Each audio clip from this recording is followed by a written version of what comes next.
Manager for this next Urbana. I'm so excited that you guys have decided to join us for this, what I think is probably one of the most crucial conversations to have as we try to engage the next generation into God's global mission. If you are new to Zoom or new to webinars, a webinar environment, we have two presenters that are going to be presenting today, two really good friends of mine. I'm very excited that they're going to be sharing.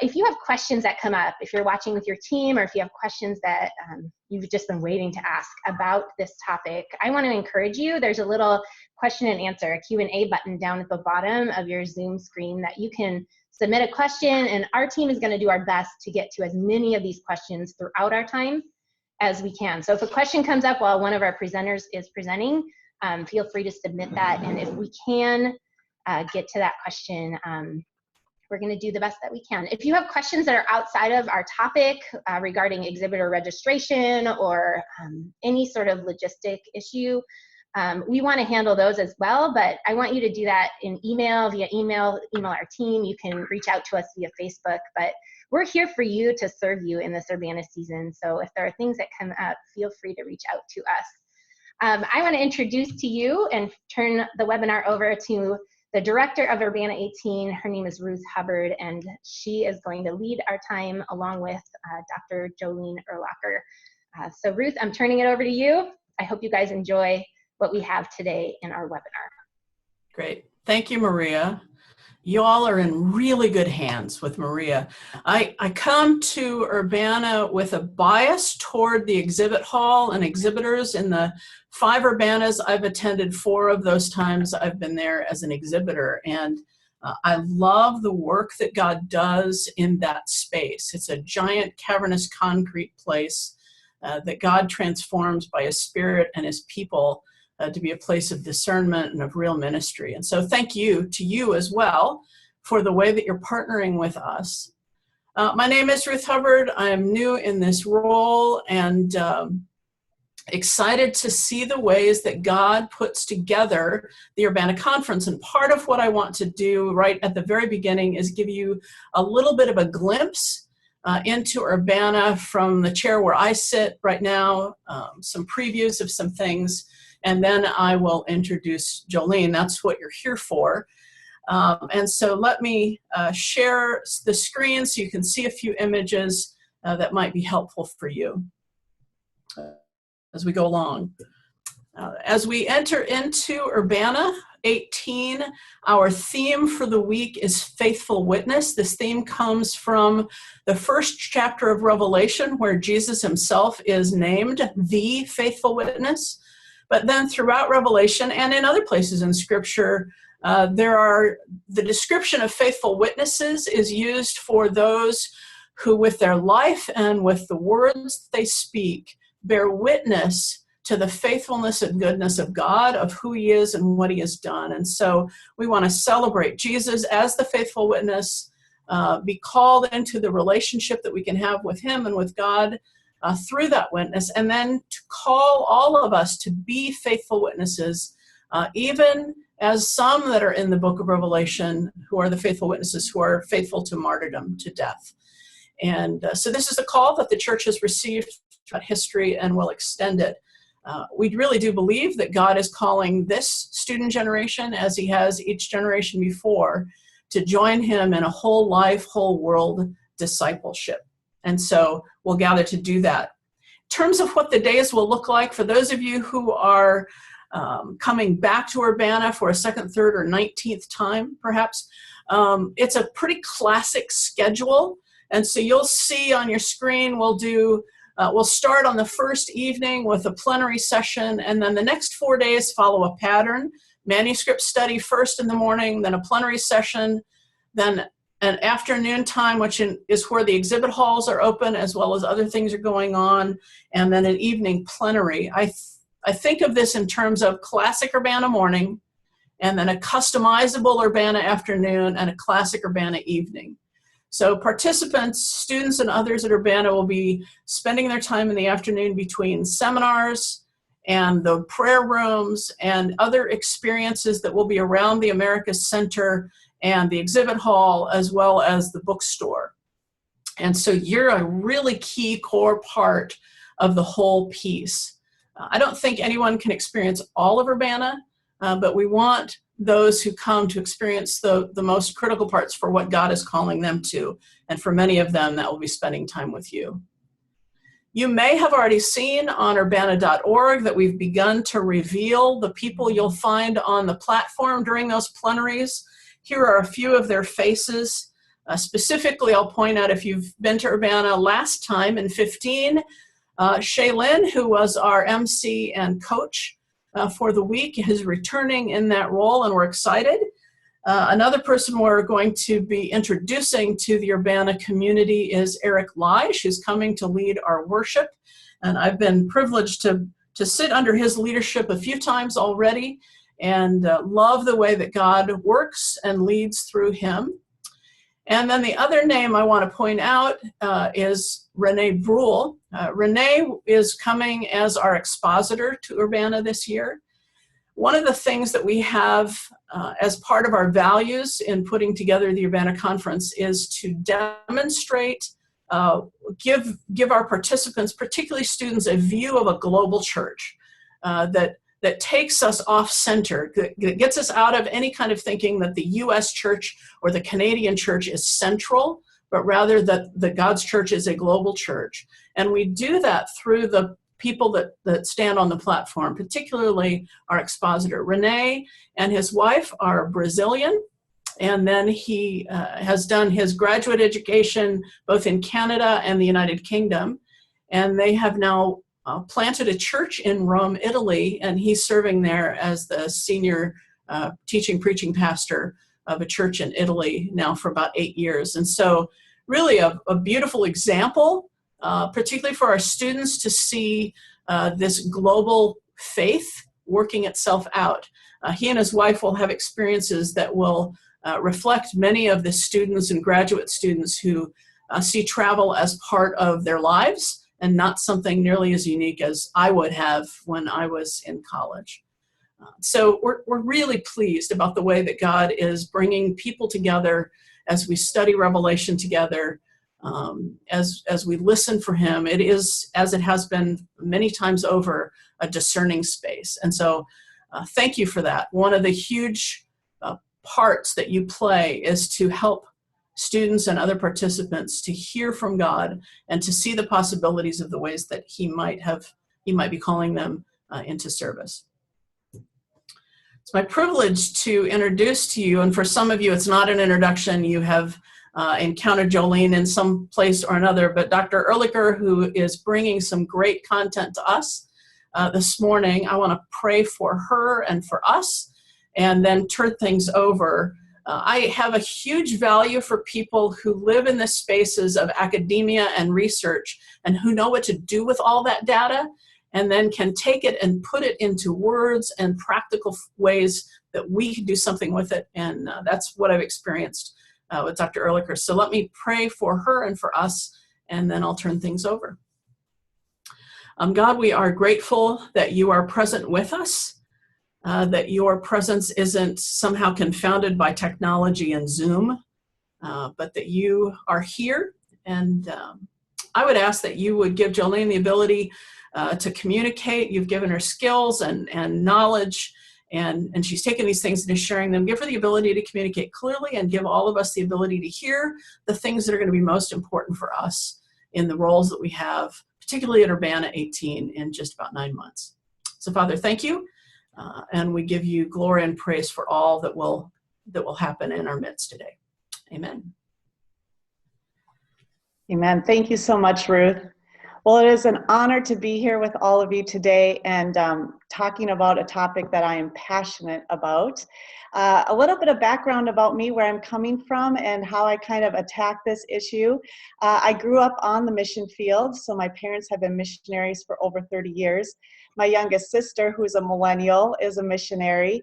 And after studying at a Christian university and being on staff at a church for a couple of years, I came back into the Christian university as a staff member, faculty member, and was really seeing the young people that were coming onto our campuses passionate about serving the Lord. feeling a call to ministry, to missions, and really wanting to pursue what God had for their lives.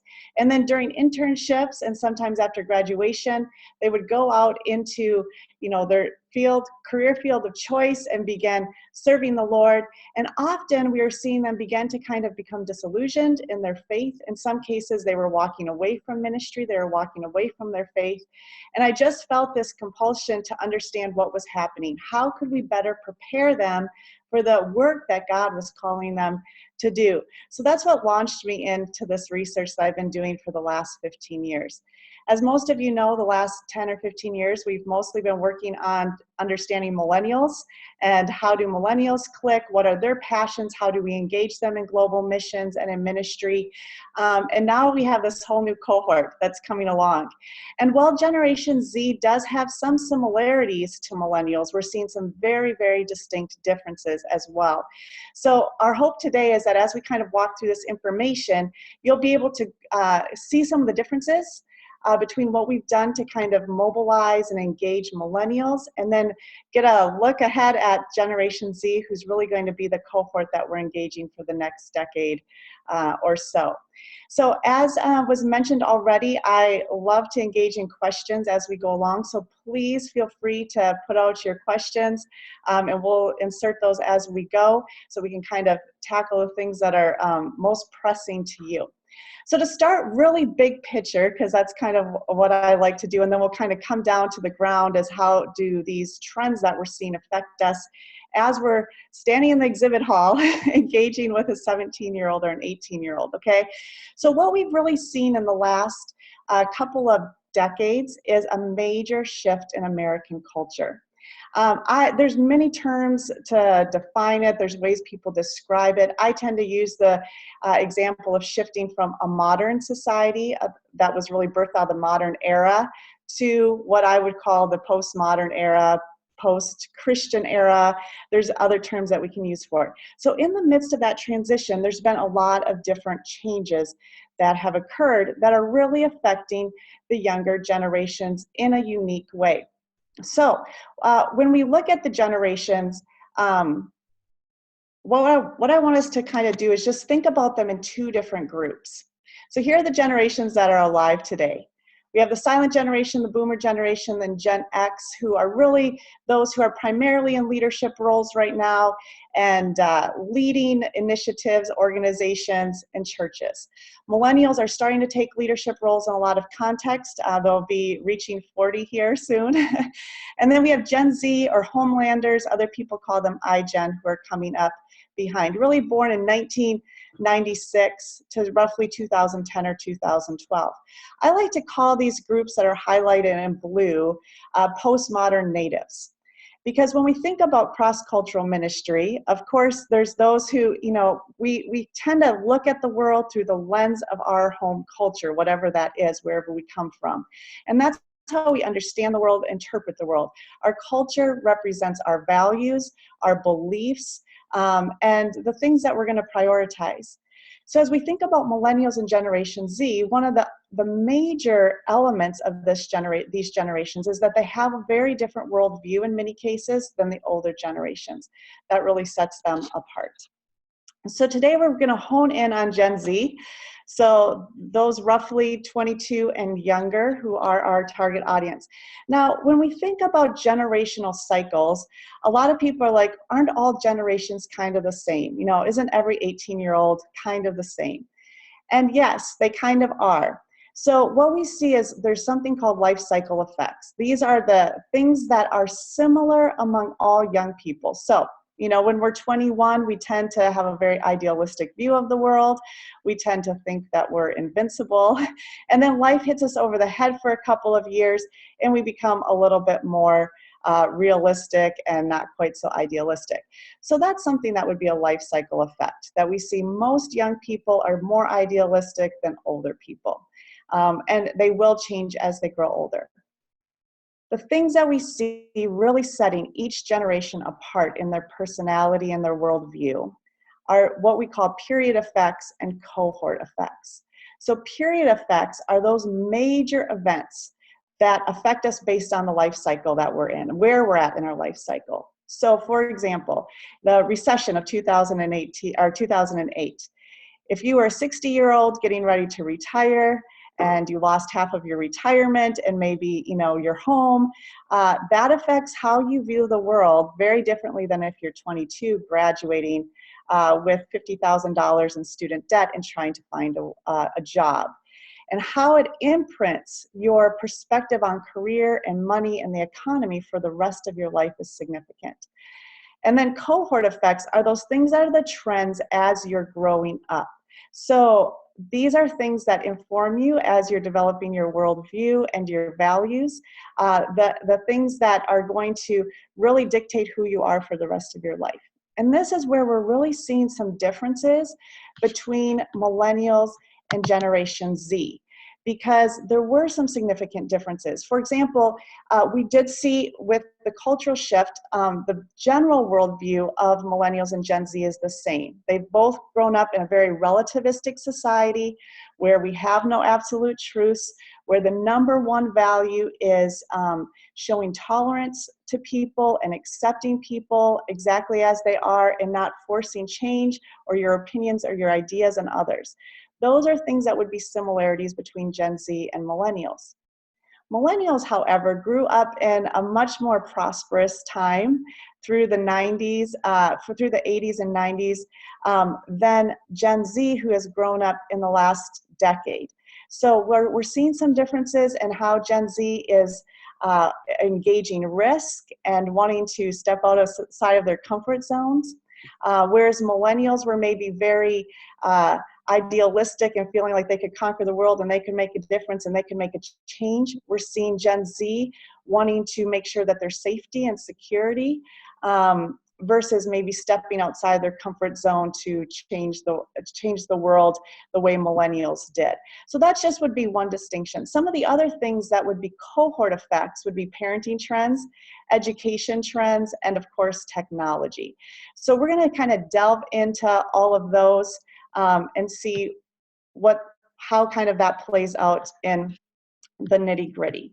Okay, so let's jump into some faith trends here.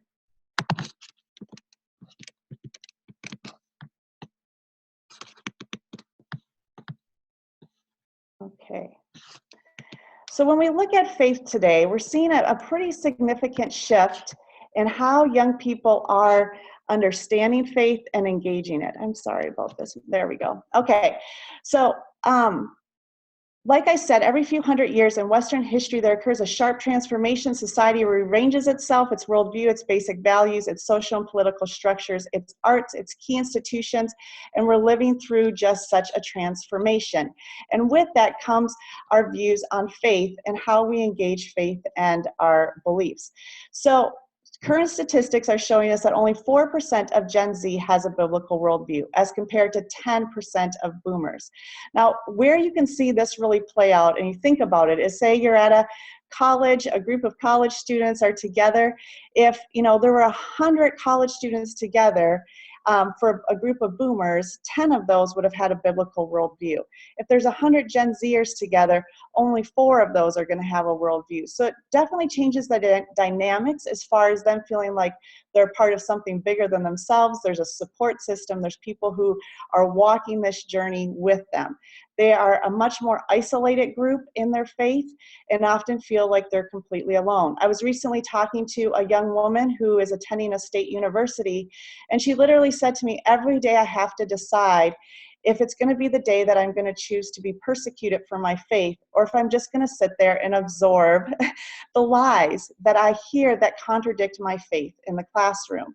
And so this is often the struggle that these young people are feeling, much more so than previous generations who maybe felt at least there was a couple of other people around me somewhere who maybe believe the same thing that I believed.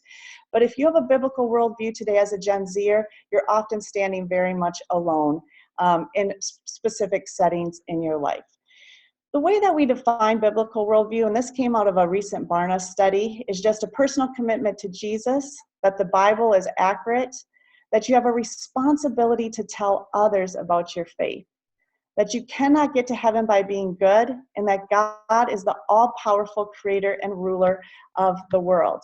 So these are things that we would kind of accept as normal, right, in our Christian faith, that we want to make sure that the Bible, we believe that the Bible is accurate. I apologize. We believe that the Bible is accurate. We believe that all of us need to be sharing our faith. We feel a compulsion to share our faith. And that is something that this generation doesn't always feel. They do not feel the same compulsion to share their faith, that responsibility to make sure that other people know that previous generations did. As growing up as a Gen Xer, I listen to the videos that if someone goes to hell on your watch, you're going to be responsible for that blood is on your hands. And that's not what's occurring with Gen Z. They very much want to respect the beliefs and faiths of others. So this is going to be a challenge as we're engaging them in global missions. How do we engage that element of missions that is important in conveying the gospel and spreading the gospel? Another thing that we're seeing with this generation is that they are twice as likely as adults to say that they are atheist. So we see 13% of Gen Zers saying that they are atheist, versus 6% of Gen Xers and Boomers. 51% of Gen Z say their happiness is an ultimate goal in life. So here is another significant difference between millennials and Gen Zers, okay? Millennials really want it to make a difference in the world. They want it to be fulfilled by doing something meaningful and good for the world around them. Whereas what we're seeing with Gen Z, again, because they've grown up post 9/11, they've grown up post recession, and they're seeing on their devices 24/7 terrorist attacks, school shootings, and just the devastation that's happening around the world. A greater goal for them is security and safety versus a more idealistic, I want to sense fulfillment in what I'm doing and how I'm helping people. So we're going to have to navigate this change. Whereas with millennials, we could attract them by tapping into that sense of wanting personal fulfillment. For Gen Z, there's going to be some other obstacles in helping them understand how, and on one side, it's not all about our happiness. That's not what God calls us to. And on the other side, that, how do we help them feel like this can fit into their desire for safety and security, and what does that look like, and as they pursue missions in the future. Another struggle that we're going to have is biblical literacy is at an all-time low. So what we're finding is many young people don't even know what the Bible says they should be doing. So even if they feel like they want to make a difference in the world, they want to serve God, they want to go into missions, what does the Bible even say about that? So there's not a strong missiology. Many churches are not teaching about missions. And so as we think about our starting point in conversations about missions, we're often going to have to start at a much more elementary place than maybe we have in the past 10 years. And then, of course, we have a generation that lives in a post-Christian and a post-truth world. So how do we help this young generation that is being informed, their cultural worldview is being informed that much of what is Christian and biblical is suspect and is potentially not just unimportant, but detrimental. In many cases, young people are getting the message that if you believe one thing to be the absolute truth, of course, that's intolerant, and it's it's not loving, it's not caring for others. So really helping them work through that cultural worldview, because it is so strong in them. It is what they've been taught from a very young age. I have 2 5-year-olds, and literally listening to some of the cartoons that young people are being exposed to as early as 2, 3, and 4, the message is you need to accept everyone exactly as they are with their belief system in place and not force that upon anything else upon them. And so this can be a huge obstacle for young people. I heard I was doing a panel recently, and there was a 16-year-old who was sharing on that panel, and he said, I don't dare let my friends know or post anything on social media about church, I will be instantly ostracized because they will associate me with the group that does not accept people and rejects people. So this can also be a challenge for young people as we're thinking about engaging them. So I just want to pause. If there's any questions that you have so far on just the basic generational trends or faith trends, go ahead and post those in the chat box and we can just kind of engage those as we go. Well, Jolene, I found myself, I kind of wanted to come back on the screen, looking about like the Scream painting, because there's a sense in which part of what you've said is pretty dire. Mm-hmm. The thought of trying to invite students into sacrificial cross-cultural ministry, knowing what that all means when there's a high value for happiness and comfort and safety and security, is going to be a real challenge for us. Mm-hmm. I'm glad we're not done with our conversation. And then, I've heard the biblical worldview of students at 4% before. It was helpful for me to hear that for the boomers, it's 10%. Mm-hmm. So it's not like for the boomers, it's 90%. Right. It's different. It's a significant difference, but it's not perhaps the way we might interpret when we just hear the 4. Mm-hmm. The other thing I wanted to say is because I found myself writing notes like a copious crazy person, and I know that we're going to be able to share your slides when all of this is over. And so I thought this would be a great time to let people know that. Still take notes, because the studies tell us we learn better if we do that. But Mm-hmm. you don't get every little detail down. Those will be back. Yeah. So anyway, we don't have any questions yet, but as those come in, I'll be back. Okay, so let me just respond a little bit. How do we then approach these trends that we're seeing with faith? And here's really the analogy that I like to use that I feel represents this generation and can maybe give us a little bit of a template or a roadmap for how we approach them. I like to call Gen Z and the younger millennials a Daniel generation. And here's why I believe that they're a generation like Daniel. This is actually my next book that's going to be coming out in August. But they live in a world that is very different from the one of their predecessors, right? So Daniel was born in Judah, where they had Jerusalem, the holy city, there was the temple, there were the priests, there were all the promises of God represented in that place. And there was relative consistency in the expectations, the understanding. Now, people did not always follow God, but there was some basic understanding in the culture of moral values that were similar to the people around them. And suddenly Daniel finds himself taken out of Judah and placed in Babylon, in Nebuchadnezzar's palace nonetheless, which was the most luxurious building in the world at the time.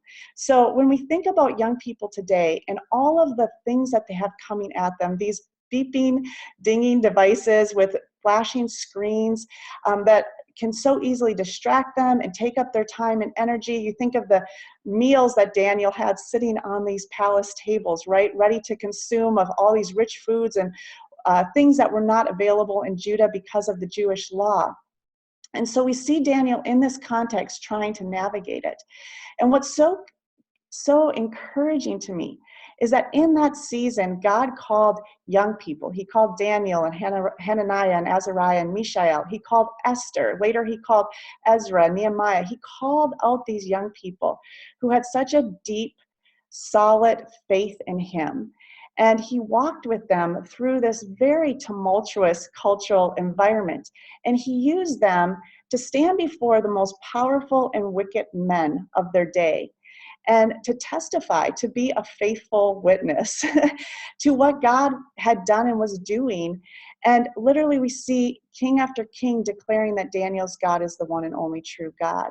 And so as we think about Gen Z, yes, there are not as many Gen Zers who have a biblical worldview right now. But what I see as I travel and engage with them across the country is that there is a deep commitment and a deep passion in the remnant, in Daniel and his friends, that group that God is calling out. So one of the challenges I think that we've just got to kind of acknowledge is that our numbers might not look the same as they have in the past. But that doesn't mean the depth of commitment and dedication to what God is doing is not there, and possibly even stronger. And what we saw with Daniel and his friends is that God came through on their behalf in a great way, in ways that they did not need God in Judah. So Daniel did not need the revelation of a dream in Judah because there was not a king threatening to kill him. And he did not need the angel appearing in a lion's den because no one was throwing him in a lion's den. So even as we navigate this more difficult cultural environment for this younger generation, and we seek to empower them for future ministry, I think there's amazing opportunity to really just instill hope and a vision and encouragement to them that God is calling you beyond the ordinary. He is calling you to be a faithful witness in a culture and in a global context where many are walking away from the truth. And so even as we think about these faith trends, which can be a little bit daunting, we always see in every cultural transition God working. So the same, in the European Renaissance, we saw we saw the Protestant Reformation. During the Industrial Revolution and the Enlightenment, we saw the Great Awakenings. And I just believe in this day and age, as we're watching this shift into this relativistic, postmodern cultural context, we're going to see another move of God, and he's stirring it in this younger generation. So the numbers can look very daunting. At the same time, I think God is stirring something unique and something new, which is really exciting. So let's go ahead and move on from, so faith trends, they, to just keep in mind, they can be a little bit daunting, but God is working in the midst of all of them. And what we want to just remember is that our God is a God of truth. So as young people are living in this post-truth culture, which was the Oxford Dictionary 2016 word of the year, relating to or denoting circumstances in which objective facts are less influential in shaping public opinion than appeals to emotion and personal belief. This is the world that young people are living in, yet the Holy Spirit is really resonating truth with those who he's calling out in this season, which is really encouraging to me. As we think about other trends that are affecting this cohort of Generation Z, education is, of course, a huge one. And one of the things that we're seeing is that school is starting sooner and it's lasting longer without as much real-life experience in the mix. So we're seeing even more delayed adolescence than we possibly saw with millennials. I have preschoolers, and the pressure to put them into an elite preschool by the time they're 2 years old is intense as a parent. And then, of course, many young people are going from college straight into a master's degree. And in the middle of that, there's not always a lot of decision-making, problem-solving, overcoming obstacles and failure just in everyday life that's occurring. So often young people can feel insecure because they don't know how to overcome failure. How do I fail and get up and try again? Or how do I solve a problem without a teacher or a parent or a coach there to help me? So there is, similar to millennials, there is this desire for missions agencies to really provide that coaching and that mentoring, education and training to some extent, because they're very used to someone being there and helping them through their different struggles and challenges. We're also, of course, seeing a lot of standardized test and teaching to the test versus that just practical life experience. So while many kids can score well and maybe have a 4.5 GPA even, when it comes to doing a basic task like maybe creating a budget or writing, a letter, those are some things that maybe young people don't even have skills in. So we're going to have to really look at, as we're mobilizing young people, what are the skills that they're really going to need to be successful in our context. And the other piece is how to educate our team leaders on the field who are going to be receiving these young people to understand there are some practical life skills. They may not know how to cook. They may not know how to do laundry because these are things that mom and dad did for them because they were busy. They were in sports every night. They had, debate club, and they had music lessons, and they had recitals. So mom and dad took care of all of the basic tasks. And so sometimes we're seeing young missionaries coming to the field who are just overwhelmed because they walk into a market and there's not microwave packaged foods, right? Microwavable packaged foods. So just understanding that our approach to this generation as a result of some of these trends might have to be a little different with our onboarding and training pieces. They're very used to collaborative education, students working together, learning from peers, sharing responsibility. So there's, well, there is an element of independence. Of course, your test scores are your test scores.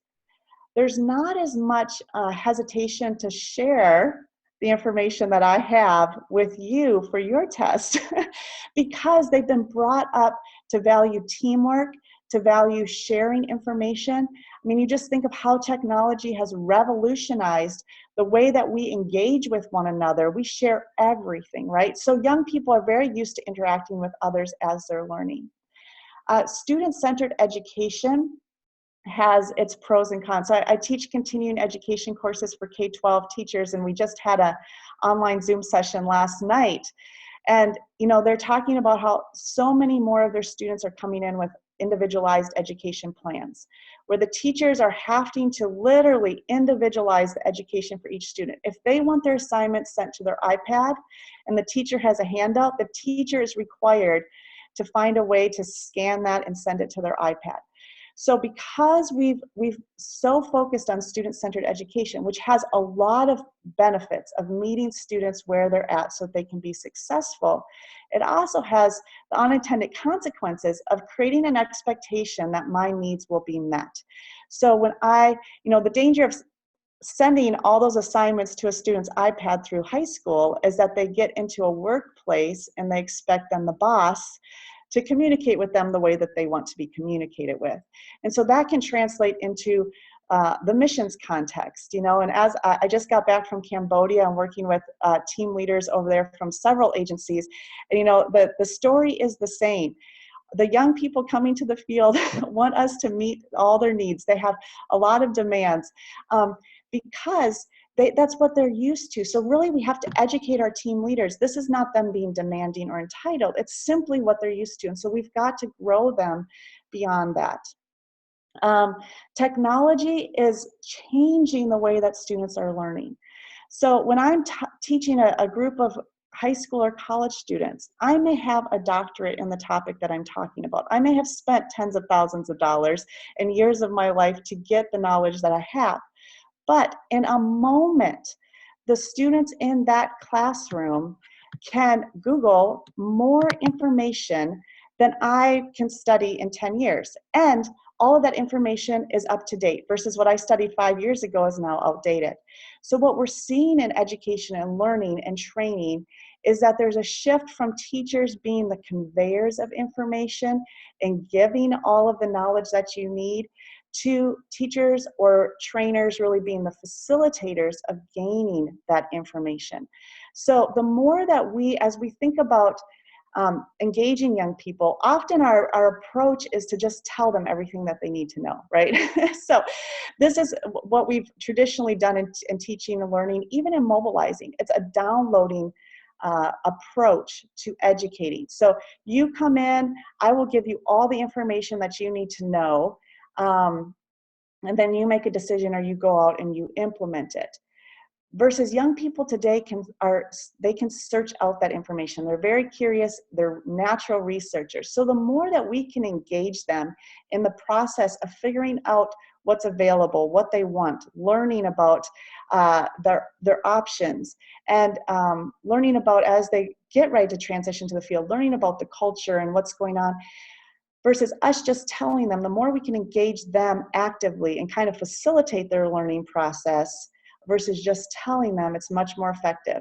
Because what we're finding is that young learners today are uploaders. So the more that they engage, the more that they participate in what they're learning, the more they're going to be able to retain, because that's the way they've naturally been learning. So these are just some of the trends that we're seeing in education that are affecting then the way that we need to think about communicating information, and especially once we have young people in our mobilization process, how do we train them and prepare them pre-field as well as on-field for what the Lord would have for them. So these are just a few trends. Any questions on the education piece?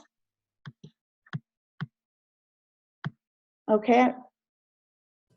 So no questions have come in yet. I would encourage our participants As you're listening to this, if you're thinking to yourself, oh, here's something we've already adjusted in how we relate to the young generation, either at the point of recruitment or as you're beginning to bring them into your organizations and doing those orientations and first assignment kinds of things.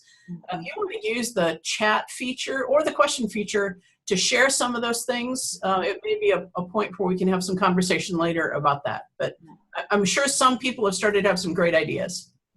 Yeah, that would be great. I mean, one thing I like to often say about this generation is that we're building the bridge as we walk on it.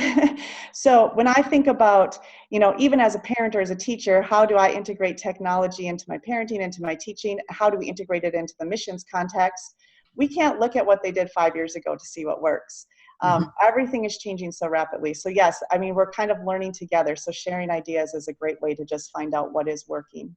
Yeah, we do have one question. It's about the demographic that you're pulling your information from. So socioeconomic areas of the country, how broad, how deep is this? That's a great question. So a lot of the stuff that I'm pulling is from Barna. They did their most recent research, just came out in last month, actually. I think it was done on 2,000 to 3,000 from a variety across the country, a demographic across the country. I also pulled a lot from growingleaders.org, which they've been studying students in all demographics, all socioeconomic, and rural, urban, across the country for a number of years. The other thing that's interesting that we're actually seeing with Gen Z, and there's not a ton of real great research to back this up, but as I travel across America and to other countries, like I keep hearing the same thing, is that a lot of the trends with Gen Z and the younger millennials are actually global trends. They're crossing over ethnic, racial, socioeconomic, even national boundaries, and that there's a youth culture in the world today that where youth actually can relate to one another better than they can relate to the generations older in their own cultural context. So it's phenomenal, which when you think about the missions dynamic, that really positions them well to be missionaries, to be able to cross boundaries. Now, one of the things that I have just seen just in my work, and again, I don't have a lot of great research for this, is that young people coming out of the lower socioeconomic statuses actually have a little bit more resilience and grit than some of those coming out of maybe more entitled. So in some ways, it's kind of an interesting dynamic that's occurring because it actually positions them to be able to overcome some of the obstacles that might be overwhelming to those coming from more affluent backgrounds. So again, Gen Z is just hitting adulthood. So we're just starting to get some of this research. So it's very preliminary, but that's a great question. Yeah, thanks. And we had a follow-up question that was, as you began to talk about international, the question came in about that. So thank you. I remember reading a book of some folks that were looking at data back in the 90s, predicting this would be true. And we thought, well, maybe it will. Never imagined that we would see this sort of flattening of a globe that we've experienced in the last decade or two. Yeah, it's really amazing. I just got back from Mexico where I did training with university and high school teachers there. And they're literally, I use the exact same information that I present in the US. And they're like, you literally are describing our students to a T, and the same just coming back from Asia. I mean, they were saying the same thing. So you're right. It's mind boggling, that there could be this literally global youth culture. Yeah, thanks. Okay, so let's go ahead and move on to some parenting trends because those are pretty significant in how young people are approaching their life in the world. What we saw in the early 80s was the shift from what I've called the demon child to the angel child. And this is where millennials and Gen Zers have had fairly similar parenting trends. Now with Gen Z, we are seeing some lashback to the helicopter parenting dynamic, but prior to the 1980s, the early 1980s, boomers were very busy building the world, conquering the world, and creating amazing organizations. And so you saw a lot of young people who were latchkey kids, okay, both parents were out of the home working, And or maybe there were higher divorce rates, and so maybe there were a lot more single parent homes where kids were having to do a lot more taking care of themselves, coming home, doing the homework, making themselves a snack, watching TV. And because of the era, kids had a lot more freedom to just kind of run around and do what they wanted. Peer pressure was viewed as something negative because often kids left to their own devices for hours and hours were doing things that they shouldn't be doing. And friends became more influential than parents in young people's lives. So that would be my generation, the Xers. So as we watch that, and you saw movies like Ferris Bueller's Day Out, where if he's left to his own devices, he's going to go, tear up the town. A response to that then, because we always, in humanity swing from one extreme to the other extreme, we swung to the opposite extreme that, children are wonderful. The angel child syndrome, you have then like the Home Alone movies that came out where, this child is saving his family's home and, fighting off the bad guys all by himself. And so these children who are wonderful and resourceful and they can do great things, kind of became the norm. And we saw a trend from latchkey kids to children being wanted and desired, with adoption and infertility treatments and all these things where people began to desire children and want children. And as a result, there was a lot more treasuring of children and protecting the children. I mean, well-being of children has now dominated, right, the national debate in many, many ways, whether it's their health or their safety and protection or education. A lot of statistics are coming out, a lot of experts say that kids today are actually physically safer than physically safe or physically safer than they've been ever, which is not the perception because of what we watch via, our devices all the time, but they really are physically safer. Where the risk is coming in is psychologically, mentally, and emotionally with a lot of things that are going on via technology. And we'll get to that in a minute. But as the well-being of children has dominated our conversation, what it has often done is it's affected parenting and education trends. So even you just think about parents today. I was talking to a mom recently. She was at a soccer game and she watched another mom correct her son 3 times, and the son would not listen to her, a little boy like 3 or 4. And so the mom slapped his hand because he was not listening after she had redirected him several times. And someone called the cops on her. And so the cops came, and interrogated her and everything for child abuse because she slapped a 3-year-old boy's hand. So parents are feeling this incredible scrutiny that I cannot discipline my kids. I have to be very loving and protective in my parenting, which just feeds into then the helicopter parenting syndrome that's occurring. And whereas we've seen helicopter parenting for a long time now, with the millennials, it's continuing into Gen Z, and in some cases it's very much intensifying because of these types of trends where the cops are getting called on people, and you hear those stories. And of course, then it feeds into teachers and coaches and whatnot, because we want our children to be protected. We want them to have good self-esteem. So parents put kind of the expectations on coaches and teachers to not correct, to not challenge their students. I mean, my brother is a high school teacher, and he made a comment one day in class that the student took out of context and was offended by. And so she texted her mom. Her mom called the principal, and before that class period was over, my brother had gotten called into the principal's office. On another occasion, he threw a marker on a student's desk because the student was sleeping to wake her up. And she called the cops, and he had to go meet with the police officer and the principal. So these trends of making sure that children are protected, the trigger warnings that we're seeing in college campuses and safe places where if a student doesn't like a topic that's being discussed or feels like it's going to trigger some trauma for them, they can remove themselves from the class without penalty. There's safe places where, certain topics are not discussed. All of these things, which are done in the best interest, with the best intentions to protect young people, is also making them somewhat unable to be able to communicate and engage in these difficult conversations, making them somewhat fragile emotionally and mentally. The incredible fear of legal action on adults, responsible adults, makes it very hard for us to challenge young people, to push them outside of their comfort zone, and to discipline them in ways that maybe are meaningful for their personalities. The other thing that we're seeing as, you know, younger Xers and millennials are becoming parents, and they have experienced some of these trends themselves growing up. The inability to fail and recover from that, defining themselves in a global context where, you know, everything is based on how many people like what you post. There's a lot of insecurities and fears that are in parents that are being projected now onto the next generation. And what we often find is that Gen Z is feeling incredible pressure to do what mom and dad approve of and what is going to be postable.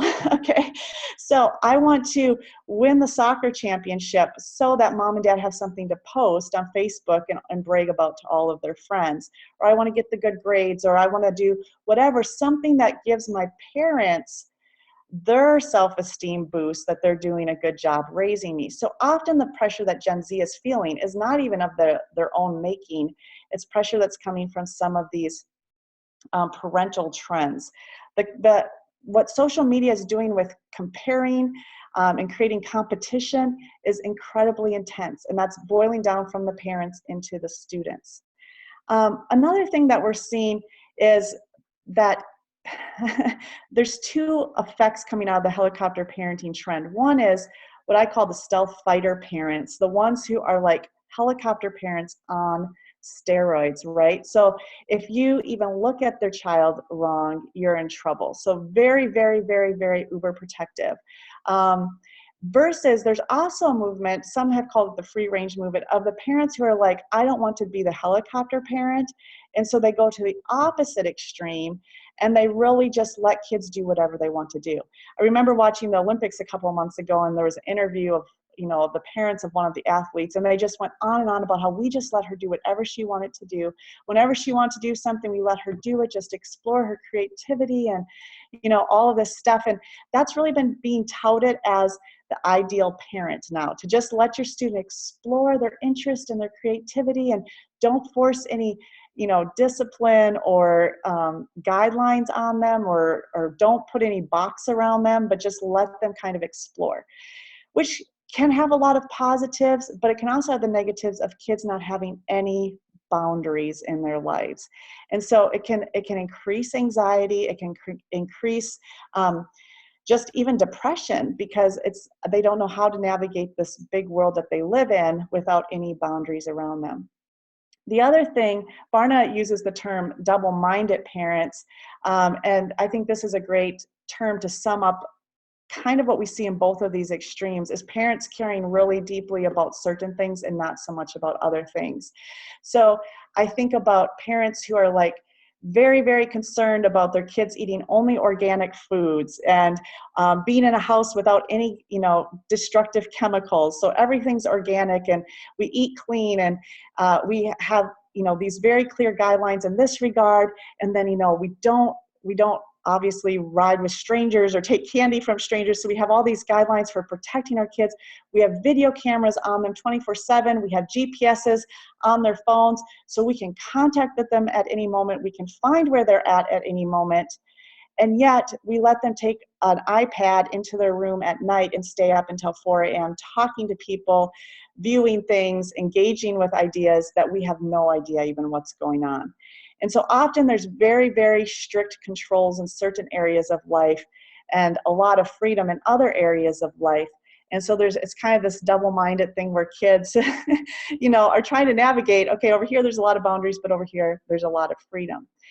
So this is one of the factors. We're going to talk in a minute just about how this is the rise in mental health in this generation is unprecedented. Mental health issues. We're seeing, you know, of course, high levels of narcissism, high levels of anxiety, high levels of depression. For the first time 2 years ago, teen suicides surpassed the number of teen homicides. And so it is just a very scary world that many young people are navigating today as they're dealing with technology, But then there's also these parenting trends that are trying to help, but sometimes make kids feel very isolated, very alone. Instead of equipping them with the skills to take on the world that they're facing, we're often solving all of the problems for them and making some key decisions for them, not giving them those basic skills, while also leaving them unprotected and exposed to a lot of crazy things that are going on in the world via their devices. So often, I mean, we know in every generation, right, this is a life cycle effect, that kids are going to find ways around mom and dad's boundaries and guidelines. It's part of, exploring our independence. So whether it's, sending messages via our secret, telephone spot like we did back, 30, 40 years ago, or having these group chat messages or messages that are disappearing, so mom and dad can't track them. That's a normal part of adolescence, but many kids really are getting no coaching, no training on how to navigate this crazy world that they're living in, which can leave them feeling very exposed and uncertain and fearful.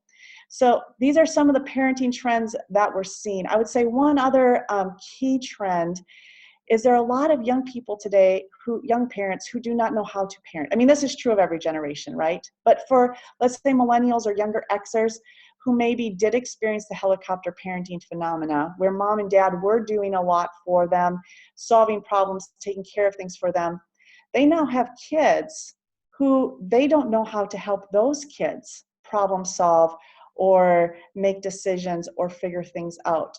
So there's a term that Tim Elmore has developed, dry cleaner parenting, where because parents don't know how to parent, they never watched their parents parent if they had helicopter parents who had a very programmed life laid out for them, where they went from school to a sporting event, to a music class, to a church event, and then went to bed and got up the next morning and did the same thing and never actually spent time with mom and dad.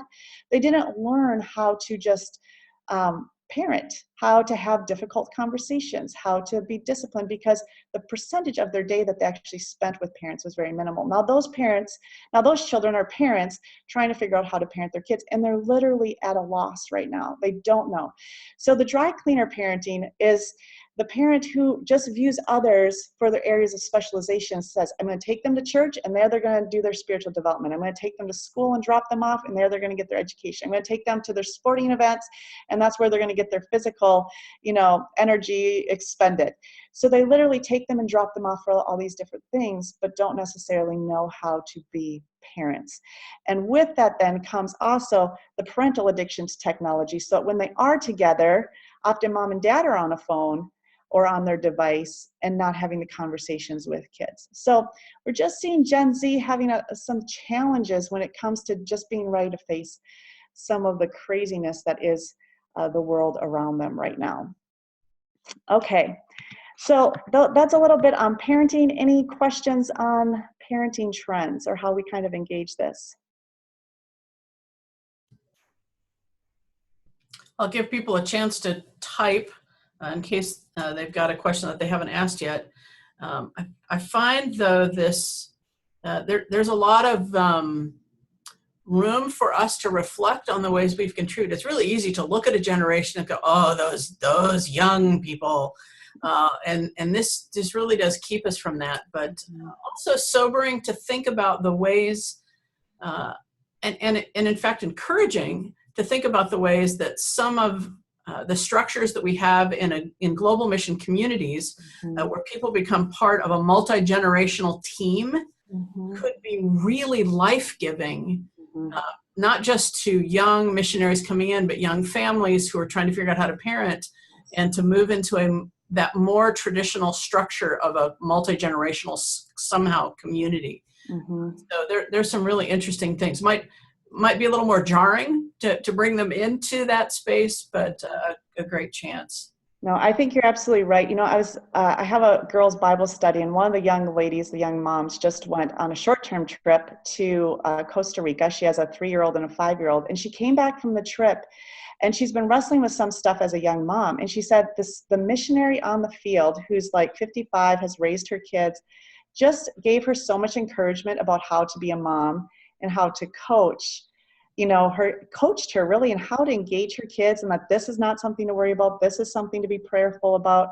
So you're right. I mean, those intergenerational contexts where we're doing ministry together do offer powerful insights. I think one of the challenges is that many senior missionaries who have been on the field for 20, 30 years, often they've not thought of part of their ministry role as mentoring the young missionaries coming onto the field, right? Because the young missionaries coming onto the field 10, 15 years ago were very different in their skill sets and perceptions than the young missionaries now. So some of it is helping our team leaders on the field also kind of see, okay, this needs to be a part of our mentality as we're engaging. One of the questions that's come in is just looking for practical applications of what this means for exhibiting well for Gen Z. What do we do in that space? And I know that the last few Urbanas, as I've been there with the Wycliffe team, shout out to my Wycliffe friends, but we talked about and made it priority to have conversations with particularly the students that were coming around to the booth, and make that far more of a priority than giving our spiel. The elevator speech, they could go on the website if they wanted to know what we were about. Not that we couldn't talk about those things, but having a conversation and helping them form good questions about what might they be asking when they come into these spaces was a high priority for us. So I wonder if you have other thoughts about, that application in the hall. I think you're absolutely hitting on the most important, is just that asking of questions and listening. I think being able to step into a little bit of the parenting role, even sometimes is not all bad. Like to ask, what kinds of questions should you be thinking about? What are important considerations? So asking them, finding out where they're at, and then asking them the questions that are going to really, encourage them to think about what they need to be thinking about as they make these decisions, because often those conversations are not happening in other places. So yeah, I think that would be an important one.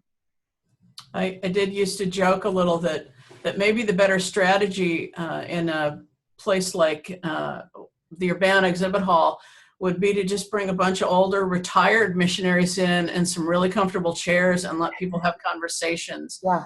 I did find a frequent question is it worth it? Can I do it? Is it worth it? It's kind of there in that space for many people. Yep. And I think, one of the hard things with Gen Z is just that whole FOMO, the fear of missing out, right? Because we're watching everyone's highlight reels of their lives on our social media feeds.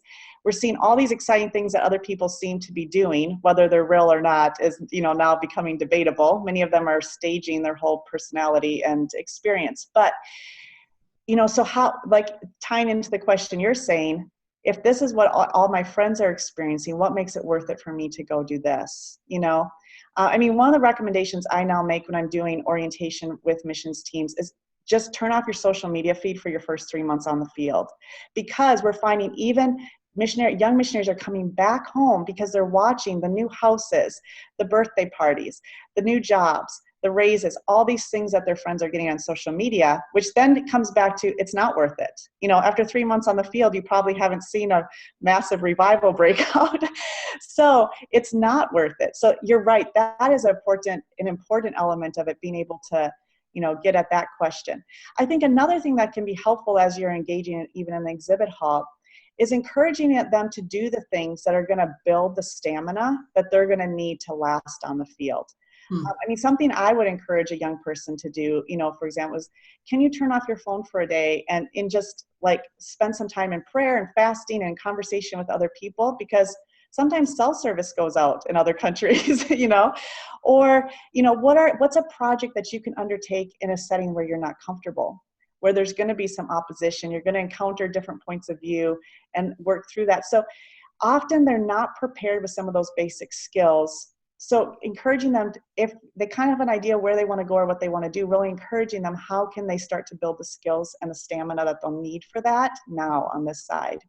Yeah, and I'm curious what different organizations are doing, especially ones that offer short-term experiences, so the 2 weeks to a summer length, balancing the expectation that the students will be allowed to be tethered to home by their device and texting morning, noon, and night, so mom knows they're okay and they just ate something. There's a little sarcasm in my voice. I own that. To finding ways to do these challenges, we say, okay, for the next 48 hours, we're going to shut these things off. But we're going to let everybody know it's okay, but you know, you're not going to hear from us for 48 hours. So that'd be an interesting thing. Again, there's a chance you can put some things in chat, and then we may be able to come back around to them. But yeah, thanks.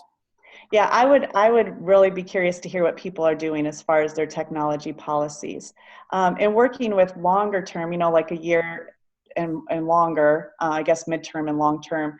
What a lot of agencies that I see are struggling with that technology piece, not allowing the young missionaries to actually engage in the local culture, you know. So they are so busy staying up with the friends back home, which is a huge benefit. I mean, my parents are missionaries and my girls can Skype with them or FaceTime with them on their birthdays. And, you know, it's wonderful because mom and dad don't get to share those things. But by the same token, like even my mom, who's been on the field for 30 years, I see her contentment sometimes dip as she's watching all of her friends go to their grandkids' birthday parties, right? And doing all of these cool things that she's missing out because she's on the field, which is a struggle she didn't have 20 years ago because she didn't see it, you know, it wasn't in her face. So I do think we've got to find a good way to like balance the expectations of people back home. You know, sometimes the missionary might want to disconnect, but they don't feel like they can.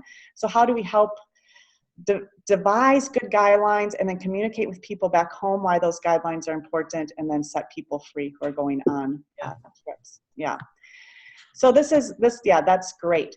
So this dovetails well into talking about, you know, our technology and what are some of the technology trends that we're experiencing as we look at this demographic. So the average 13 to 17-year-old exchanges over 3,000 text messages a month, usually over 100 a day. As we look at the number of text messages or social media interactions that young people are having, the thing that's profound to me is when you break it out over the course of a day, is it's actually roughly every 10 minutes that most of them on average are getting a message or checking something. So if you think of what that does to your brain, and this is where as we think about ministry in any context, but especially global missions, I think is so critical because all the research shows that silence and solitude helps our emotional and mental health. It helps us recharge. It helps us understand who we are. I mean, for Christian context, it helps us hear from the Lord, right? So as we think about young people feeling constantly tethered to their devices, often what's then evaporating from their lives is silence, solitude, reflection, that deep time to just connect and reflect. And so that's why, like, as you're engaging in the exhibit hall and young people are making these really critical decisions, is a great place to encourage them. You know, when I make really critical decisions like this, I find just having some time and space to reflect and then some really good conversations with mentors can be helpful, and just encouraging them to kind of disconnect versus checking out and seeing what all their friends are doing and making their decisions based on that. We know that kids are spending more time with technology now than with family or school or any other element of life. I mean, and this then of course makes the obvious point that we have to be on social media online. I mean, we've got our websites, our social media sites, they have to be up and active and updated and engaging, and we've got to be participating there because that's where they're living. So I think as we think about mobilization in a really practical sense, that's where they're gonna be interacting. I mean, I hear from some agencies that, you know, their retention rate on applications coming in via their website is better than live events sometimes because that's where kids are. There's more kids online than there are at live events, you know? So we've got to be balancing that, making sure that our online presence is really good. And it goes back to what I was talking about, how they learn. They learn by going and researching the information, not by listening to you talk about it. So Ruth, going to your point again, which is excellent, they're going to be able to go to our website and our social media sites to find out about who we are. So as we're there, how do we take advantage of the conversation, you know, to really delve into them as an individual and what God's calling them to do? That's the other thing I would just say about Gen Z. What we're seeing is they're very in tune with their skills. They want to be unique in this crazy big world that they live in. And so as we engage them and we can help articulate how God has a unique place for them in this in this world, it can be really encouraging and affirming to them, because they're trying to figure out how to make a difference. You know, how do I set myself apart from everybody else's social media profile? So really tapping in as you're listening to them and asking questions, being able to reflect back to them what you hear them saying and where you could see God working in their life or through their life can be really, really valuable. ADHD has become 10 times more likely in the past 3 decades. That's probably not super surprising. And like I said, I don't have all the stats on here today, but you know, just anxiety, depression, narcissism, all those things are also on the rise. More than half of children aged 2 to 10 feel more confident using a tablet than learning to swim, telling the time, and tying their shoelaces. So I like to just highlight this trend, or this statistic, because it kind of reflects a trend that we're seeing. Because of technology use, there's some cognitive development and, you know, even physical development, gross and fine motor skills, that is not happening the same that it has in the past.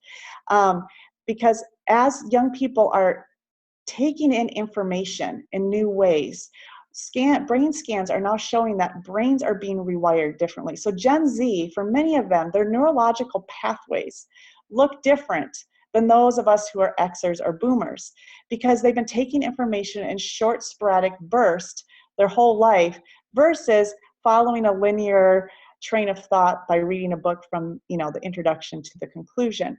So to extend some grace when there's some skills that are not natural to them, we're also going to potentially see some things like, I have a brother who's 25 who is having back pain because he spent so much of his time on a computer or a device. You know, when I talk to occupational therapists, they're like, we have job security because kids, their necks and backs and all the things that they're doing to their body. So there's some of these things that we don't even know the long-term effects that they're going to have on this generation. But for us as leaders, I think to really, this is more for as we engage them longer term, to understand there's going to be challenges that they might face or lessons that they might need to be taught. They're not going to be as natural. We might expect them to sit through a training where we're talking at them for 8 hours a day. Literally, their brains won't be able to absorb that. Here's another big piece, and I think, you know, as we engage them in the exhibit hall, this can be really critical in our conversation as we're asking questions and actively listening and responding to them, is that young people are feeling very insecure and they have a lot of social anxiety because their whole lives are at stake in this online virtual environment. So they live in a world where their identity is always at stake. It's always at risk.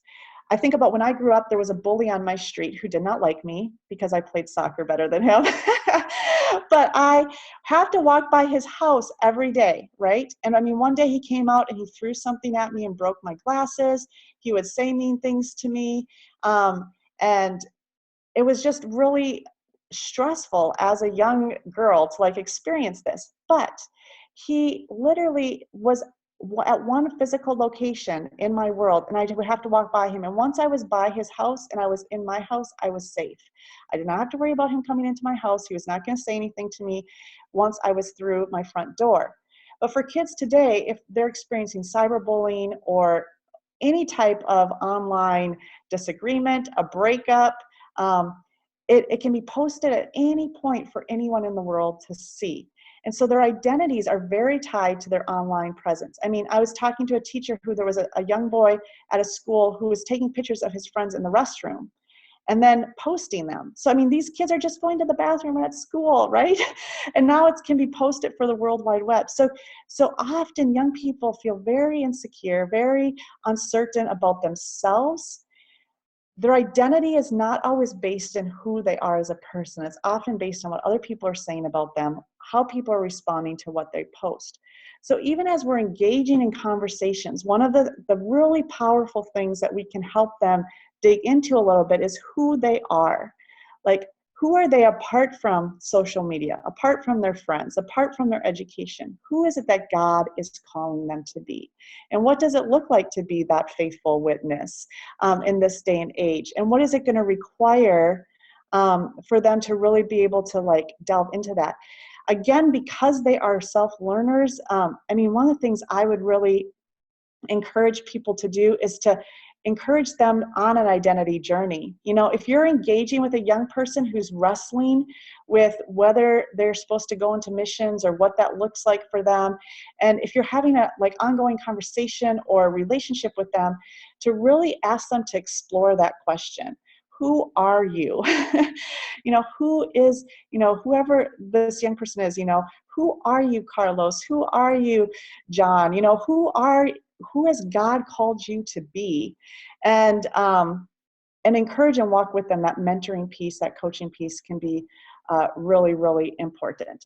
I think as we were talking about with social media, I think there's two challenges here. You know, I mean, we really want to be engaging with them on social media. You know, finding the balance, again, this is one of the places where we're building the bridge as we walk on it, because, you know, we've not really mobilized using social media a ton in the past. But I think just really sitting down with our teams and brainstorming and being creative. There's a lot of things that are happening, you know, that people are trying out there to just engage people on social media, but doing that, but at the same time, as we're engaging them, you know, helping them understand your whole identity is not based on social media. God has a calling for you as well that's separate from this crazy online world that we live in. I like to just share this story because it illustrates the struggle that some young people are having to disconnect the virtual world from the real world. We're seeing more and more of a blending of the virtual world and the real world. I was talking to a teacher who had an 8th grader who came in to her classroom, melting down, sobbing, out of control, because she realized that she could never meet her best friends in the video game she was playing. Literally, she had become so connected to these online, you know, they weren't even real, they weren't even avatars, they were just characters in this video game. And she literally is now in therapy, helping her process through that. Now, I mean, that's a very extreme case, right, of someone who has blended both worlds. But sometimes, you know, young people's identities are so tied to what's happening virtually that it can be hard for them to understand who am I as a person apart from a technological world. Now, technology is always going to be a part of their world. It is a part of their world. But I think it's one of the places where the enemy can sometimes distract them a little bit. So there's always things that we can place our identity in that are not of God, right? And sometimes that can happen for young people. So really asking those questions and helping them parse through what that can look like, I think, can be really important. Any questions on the technology piece? Or comments, things that you're seeing that are working and how you're engaging with social media? I'd be really curious to hear where you're seeing good things working, or where some of the challenges are. Yeah, it's a strange phenomenon when I realize that some of the things you're saying are making me want to throw my phone in the toilet, and then I want to text about it. You know, yes. I'm about to throw my phone. It's like we are caught up in a thing. Mm-hmm. And I think that many of us would say technology is a tool that has allowed us to do extraordinary things that are good, but it's how do we learn how to use tools and not be owned by them? Yeah. And I would echo that, because, you know, I like to use an analogy. I'm a huge fan of cars. I really like my car. It gets me from point A to point B. It allows me to navigate. But I'm not a fan of a 13 or 14-year-old driving a car without some driver's training, right? Because it's a very powerful device. And technology is very much the same thing. What's often happening, as I work with educators, we talk about this all the time. We're giving kids technology without any training in how to use it. So the most powerful device available, I believe, on the planet, you know, in many ways, because it has the ability to impact us physically, psychologically, mentally, emotionally, spiritually in such a powerful way. We often give very little training. So I'm a huge proponent of really doing specific training, you know, deciding as a team, what is your philosophy and approach to technology, and then really being able to communicate that and do training for people on that. I think another thing as we're mobilizing and coaching young people and getting them to the field, to be able to speak out of our own experience is important, because we're all like addicted to technology now. It's not just Gen Z, right? Mm-hmm. The difference was that I got addicted to it after my prefrontal cortex was fully developed. So I actually have some decision-making abilities. So I know when I'm getting addicted and I need to disconnect from my phone.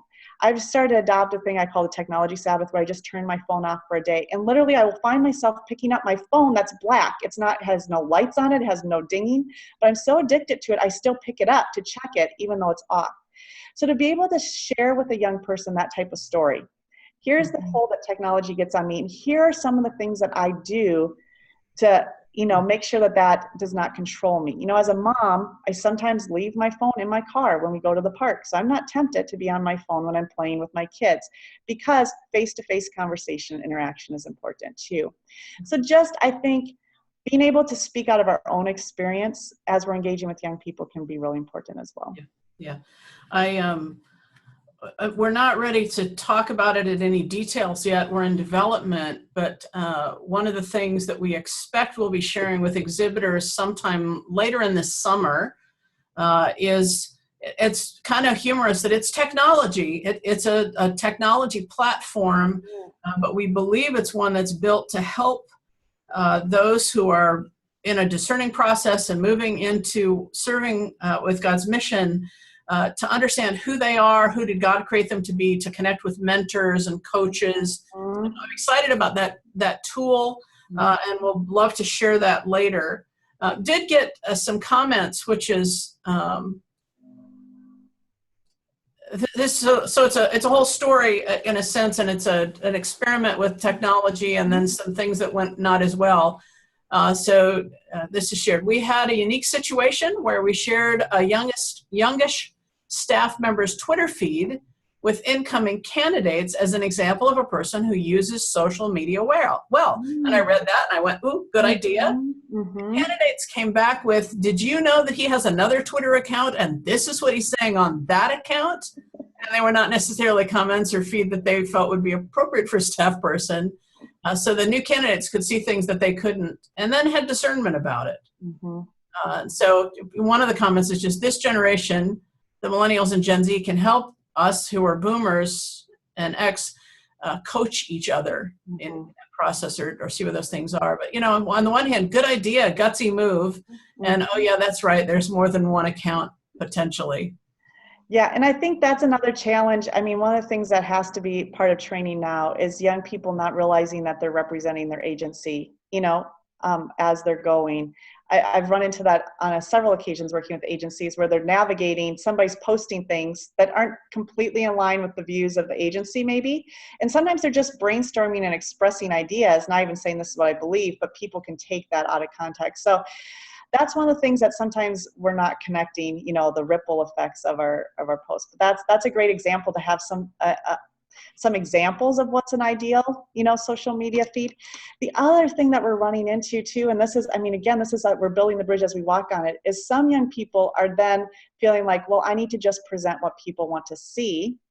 And if online profile is my part of my identity, I get very accustomed to, it's all about who I am and what I'm doing, not who I actually am or being. And so I start to put forth this persona that I think people want. So that's where the identity, character development, conversation, discipleship has to come alongside that. How do I use social media? What's appropriate for the whole world to know versus my mentor, my close friends, you know? Yeah, that's great. I think the other conversation that I like to have when I'm doing training with teams going over is just, we have to address the sexual and relational elements of social media. We know that the average age for exposure to pornography now is 10. So we have to assume that every young person that we're engaging has been exposed to pornography. And the percentages of those actively viewing it are, you know, it depends on the age, the category, whatnot, but it's there. That's a significant percentage. Not recycling is actually viewed as a worse sin than viewing pornography by Gen Z. So, because it feels very private. So viewing pornography feels very private. It doesn't feel like I'm affecting anyone else other than myself. We don't always see the ripple effects, sex trafficking, abuse, the social, you know, emotional, the effect on yourself and future relationships. The other piece is that we see sometimes in missions context is the emotional affairs that are occurring. You know, if you're in a stressful context, and you're now starting to engage with an old boyfriend from high school, those kinds of things. So I think as we have these conversations, the conversation has to be when you encounter pornography or when you're tempted to connect with this person, here are some safeguards to have versus, waiting until it happens. I think being proactive in our approach. I also just want to highlight, because I think the comment about the younger generation being able to teach the older generation is so critical. I love the term collaborative mentoring, where I think mentoring where we just had the older generation teaching the younger generation is really not effective in this current context, because like we said, we're building the bridge as we walk on it. So to just teach young people what we've done and what has worked is not effective. And the fact of the matter is, as an Xer, I don't really know what an average 18-year-old is living through. I was mentoring a 14-year-old Filipino-American pastor's daughter, and I gained so much insight into what her experience is from, I learned more from that, I think, that I was able to help her. So I think we have to make sure we have what I call collaborative mentors in our life.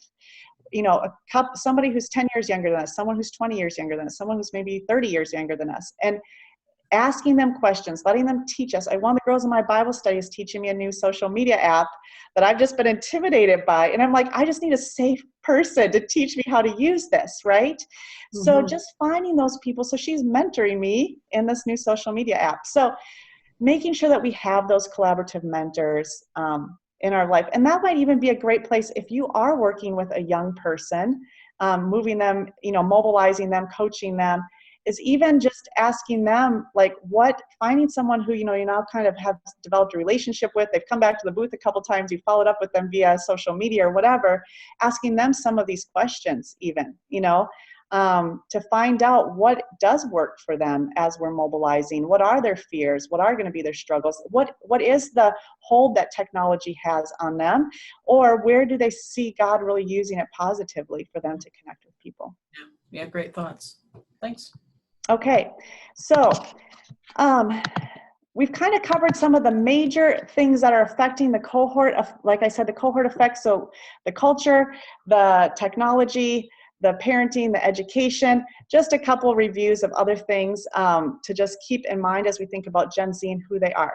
They're used to finding what they need in an instant. So the nearest Starbucks, the latest music, their friend. So just being aware that, like I said, answers are at their fingertips. We want the answers to the questions that they're going to have to be accessible to them immediately. So as we're thinking about interacting with them, even in the exhibit hall, this is where it would be valuable if you do have some Gen Zers who you're already mobilizing, asking them the questions that they've had, that they would have, that they anticipate having, and making sure that those answers, as many as we can have posted already, are there for them. So when they have a question, you can even direct them to the website or direct them to your social media and just say, hey, here's a great article, a blog post that someone wrote about that, or here's all the information on this page or whatever, so that they can get those answers. And hopefully, in some cases, they may come to you already having the answers, having looked it up, and you're able then to engage in a little bit deeper conversation. Because they are used to just going and finding an answer. I mean, I find this even with my 5-year-olds, because I'm the crazy researcher that I am, they don't get to use devices, but they know that mommy can use devices, so if they have a question, they want to know. The other day they came in and wanted to know what sound llamas make. So they are used to going and finding an answer. They're like, mommy, Google it. You can Google it. So this is Gen Z. If I have a question, I want to find an answer. Now, what becomes difficult, and this is where I hear from team leaders on the field, is that often Gen Z wants all the answers. And literally, we all know on missions, things change day by day. The government could pass a new rule. We could get kicked out of our building. A project could go sideways. We cannot always have all the answers that they want. So it's very important that we're honest in that. And when they have a question about what an experience might be going with you, that we say, here's what we're hoping to do, but sometimes we find that God changes our plan. So we need to be flexible and adaptable. So building that expectation in at the very beginning is very important, because it can be very tempting on the mobilization side to want to give as many answers as possible with as many details as possible to please these Gen Zers who want all the information. But part of preparing them to be successful long-term is making sure that we're building in this expectation that it could all change immediately. And that's part of missions. So when God calls you to missions, he gives you the grace to be able to be flexible and adaptable when things do change. One thing that we see a little bit different with Gen Z than with millennials is that while they are collaborative and they research and they look up their information, they're not as influenced by it as millennials were. So millennials tend to be much more influenced by their peer group than Gen Zers. Gen Z is reflecting Gen X a little bit more, where Gen X was a little bit more independent, leave me alone, let me do my own thing. Millennials were more like boomers. Hey, let's get a group together. Let's collaborate. Let's build this thing. Let's do this thing.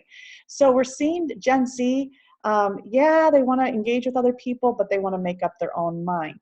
They're also feeling a lot of pressure in a very competitive global economy. So they're watching millennials who lived in mom and dad's basement till they were 27 or 30 and still have student loans when they're 32 or 35.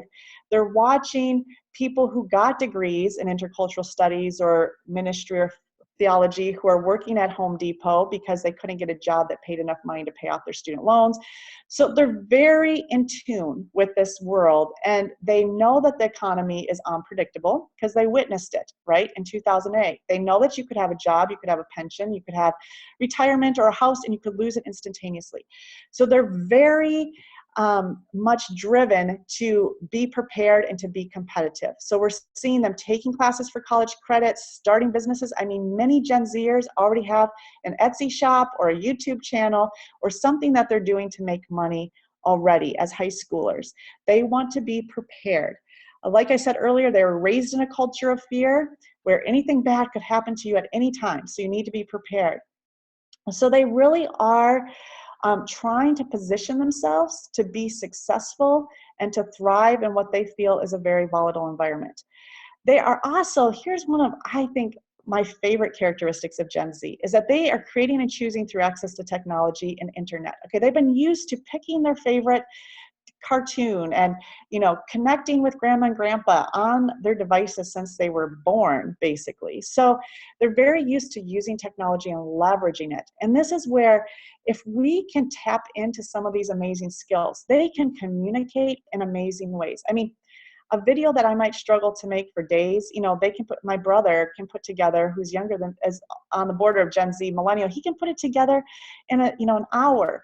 So tapping into those strengths as we're engaging them in our agency, even asking them, what is it that you would like to do? You know, what is it that are your skills that you would like to implement on the field before we say, here are the opportunities that we have to plug you in.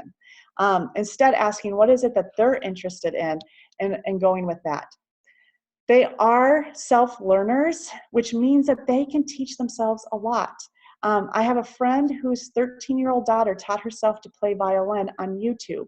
So when we think about learning language or learning a culture, there's a lot of opportunities for them to be able to learn things just themselves because they're curious and they're going to go pursue that. So encouraging that in them, if they're indicating interest in something as you're talking with them, giving them some good starting points for that research, giving them some good, you know, dependable information that they could pursue as they're learning is a really great way to kind of keep them engaged in the conversation and keep it in the forefront of their mind.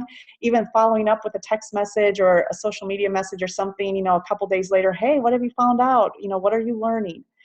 Here's one of the things I think is going to be one of our challenges as we think about missions, as well as possibly a strength, is that they're very entrepreneurial. So like I said, they're very independent. Millennials wanted people to mentor and coach them. They wanted to be a part of a team. Gen Z is more, let me do my own thing and stay out of my business, which is more exit, right? 70% of them want to start their own business. They don't even want to work for a boss. So where we've done a lot of work in how do you manage, how do you lead millennials, the struggle with Gen Z is that some of them don't even want to work for us. So we have to think about also selling, why is it important for you to be a part of a team? Because they can't anticipate right now culture shock or losing a visa or, you know, having all of your suitcase or your wallet robbed in a foreign country. Like, why would you want to be a part of a team or with an agency? Mm-hmm. Because many of them have started their own businesses or started initiatives or rallied students for some cause here in America, sitting in their bedroom with a laptop. So they feel like they can do anything by themselves. If they have this piece of technology, they can make the world go round. So why do they need a team? Why is it going to be important for them to have an agency? So that, I think, is important as we're mobilizing to be able to communicate. Here are the benefits. Here are scenarios that can occur in missions. And this is why we want to come along you and support you. Because some Gen Zers are like, I'll just go do it myself. I can go anywhere in the world. I can get freelance jobs. I can teach online. I can do whatever. And I can just do missions on my own. I don't necessarily need an agency. Yeah, one of the questions that came in as you've been describing here, Gen Z, in these last couple of slides, is just the complication or the difficulty to reach out to this generation because of their view of authority. Yes. And particularly this idea of them being their own ultimate authority. Yes. As a thing, which I've heard you say, but we haven't used the authority word yet. Mm-hmm. So. Yep, that's great. We're actually going to get to it, I think, in the next slide, but I'll just jump onto it right now because it is a great point. You know, the way that we view authority is so different, and the entrepreneurial spirit is playing into that. I don't need authority. So just the way, you know, I feel like our culture today practices the highest form of idolatry, okay? Because in the past, we maybe worshiped idols. We worshiped science. We worshiped reason. We worshiped, you know, these gods, these false gods, or whatever it might be. But I still submitted myself to something that was higher than me, right? I still believe there was some greater authority out there outside of myself. Whereas with Gen Z, they are the highest authority, right? If I determine my own truth, I am God to myself, you know? So, and then on top of that, if I have this beautiful piece of technology that can allow me to do anything, I'm now God with all resources at my disposal. So it's a really hard thing to navigate. So you're right. We are having to approach the authority. And whereas with millennials, they naturally wanted the mentoring, that's not a natural desire of Gen Z. So getting into their life is going to be a little bit different. We have to be, with Gen Z, what it's looking like as the trend, we're still seeing how this is going to bear out, but it's looking like we need to but we need to show how it's practical and pragmatic and useful to them to have other people in their life. Does that make sense? Yeah. So, because it's not about feeling good, it's about what can they get out of it, you know? Which, I mean, again, that's not all bad, because the reason that we do need people in our life is because we need them, right? God created godly community because we need that. So it's just communicating it in a way that matches the values that they have. Yeah. That's a great question. Okay. So,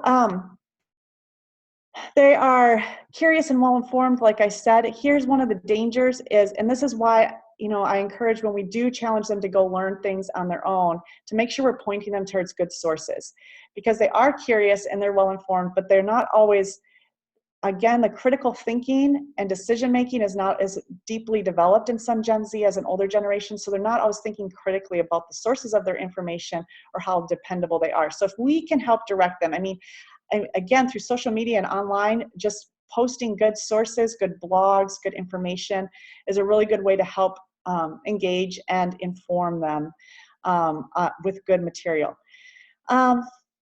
They're cautious and realistic. Like I said, they're collaborative and independent, whereas we've struggled a lot with millennials who want to please mom and dad in making their decisions. Gen Z does not seem to be quite as concerned about what mom and dad think. So there's still, of course, the helicopter parenting phenomena. So we do need to be, you know, addressing parental concerns, but it does feel like Gen Z, at least at this stage, is going to be a little bit more able to make a decision independent of what mom and dad want. They're cautious, they're realistic. They do value privacy more than older generations. And that's where we're seeing this trend of them posting only what they feel other people want to post or want them to post. You're seeing, you know, the emergence of Whisper and Snapchat and all these things where the messages disappear because they've watched millennials kind of get in trouble for posting things on their social media feeds.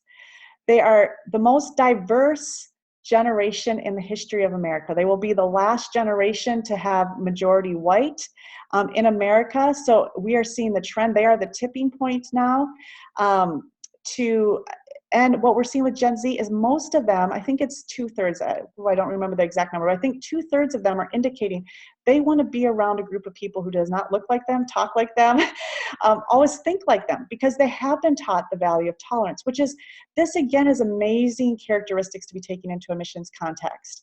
You know, to have young people who say, I want to be around people who think differently than me. And often what we're seeing on the mission side, and this is where I would challenge us to like kind of get into what they're looking for in their missions experience and what God's calling them to. Because often on the field, we have a lot of projects and programs that we're seeking to have people come in and maintain. Whereas a lot of young people want to come in and build relationships in that cross-cultural context. So the benefit for them of being in a cross-cultural context is be able to learn from other people, engage the culture and the language and all that experience. So making sure that there's an element of that, they're not sitting in an office when they get to the field, or they're not, you know, simply painting a building with a group of other people who look like them, because this is one of their great strengths. The trade-off of that is they sometimes struggle with a strong sense of personal identity and conviction. We mentioned that earlier. So if you are taught to accept all other points of view, sometimes it can be hard to actually have a personal conviction for what you believe or who you are. So that's why that identity piece can be really important. Gen Z is more future focused, whereas we saw millennials are very focused on the moment. Gen Z is like, I'm willing to work hard. I'm willing to make some sacrifices now if it's going to help me in the future. But they're going to want to know, how is going to the mission field, whether it's for 2 weeks or for 2 years or for 20 years, going to help me in the future? So we've got to make sure that we're able to answer that question. How is this going to benefit you in the future? How are these skills, this experience, this responsiveness to God? And going back to Ruth, the question you asked, you know, is it worth it? Because they do want success. That's where we're seeing them avoiding debt and some of the other things that millennials experience, because they really do want to be successful long term. So they're willing to invest in that and make some sacrifices now. So here's just a quick snapshot of the generations, and I love this slide. I won't go through all of this right now for the sake of time, but I love it because it just captures, like when we're working with intergenerational teams in whatever ministry context that we're in, this just captures the craziness that we are experiencing sometimes. So to just mention the attitude with authority, you know, the silent generation coming out of World War II, you just did whatever the commander told you to do. You know, you did whatever you had to do to survive. The Depression, World War II, you know, we make it work. We endure whatever authority is placed in front of us. If we have a job, we're thankful for it, and we do what the boss tells us to do. Boomers really wanted to replace the bosses, because boomers were incredibly creative and had a lot of great ideas to change the world. And so they have, I mean, most boomers are running most of the world as we know it. And they have built amazing organizations, companies, programs, right? And then Xers came along and they weren't super impressed with the boomers. And so they just kind of chose to ignore them. Millennials were choosing them. And this was where the people who were mentoring them, caring about them, investing in them, helping them feel fulfilled, these were the people that they chose to follow. And they still do. And this is still something we're working with in the missions context, right? Is the millennials desiring leaders who are going to be invested in them. And then Gen Z, who's really, I'm going to just do it myself. I don't really need a leader. So I'll see you all later, right? So you can kind of see how the similarities between Xers and Gen Z here. The role of relationship, again, like you can see, it's more utilitarian. So, you know, I'm going to engage in the relationships that are useful to me, that serve me in some way. So this is where we do need to be communicating how our agencies are doing that. Value system is very pragmatic. Okay, so millennials, when they were picking their value system, they really shopped around for the things that felt good to them, what resonate with them. So this is where we often see millennials going to one church for worship, one church for the teaching, and one church for the community, right? So they shop around, pick and choose what works for them, whereas Gen Z is what's going to help me get ahead, what's going to make me successful, and that's what they're going to gravitate towards. Here's another big thing that we have to be tuned into as we're mobilizing, is this role of career. So whereas millennials, again, we're looking for a place to serve, which, in retrospect is really easy to tap into as a missions agency, because that's what we are. We're places to serve. But for Gen Z, they want to do something that's their hobby. So they are or their skills might be another way of saying it. They're in such a competitive, big world. So if they're a good singer, that's great. 20, 25 years ago, you could be a great singer and your whole town could know you're a great singer. You could sing in the choir in church on Sunday morning and be the lead in every school play. And everybody would say, oh, you're a wonderful singer, Susie, But nowadays, anybody can go to YouTube and find out that there's a ton of 17-year-olds who are better singers than you. And so they're competing in a much bigger world with a lot more people. So we're seeing this emphasis on specialization, really being good at the things that I'm good at. So being able to utilize their skills and their hobbies, there's not as much motivation to learn something that's completely outside of their abilities right now. Why would I spend time and energy learning something that I'm not naturally suited to or I have no interest in, even if that is a need in this context? So I think this requires us to have, a different level, a different approach, maybe a different level of faith, and trusting that God's going to bring the people who have the skills that we need to do what He's calling us to do. And if we don't have the people to do the things that we already have going on, but He's bringing people with different skill sets, is it an opportunity for revisiting our mission or this program or this field and saying, God, if you're bringing people with these passions and these skills, is that part of you directing us in a new direction? Because we're not going to find young people who are going to just plug in as easily to random tasks. Of course, they're multitaskers. They're also hackers. So here's one of the things that, I just see as a huge benefit for missions. Millennials, they employed technology, Xers enjoy it, boomers master it, silent generations hoping to outlive it. With Gen Z, they're the ones that are hacking technology and they are controlling technology. So, when I do parenting or teacher seminars on kids and technology, I'm like, it's good to put all the parental guidelines and stuff on there, use all the controls, but don't rely on those. Your kids are going to be hacked through anything that you're able to set up, right?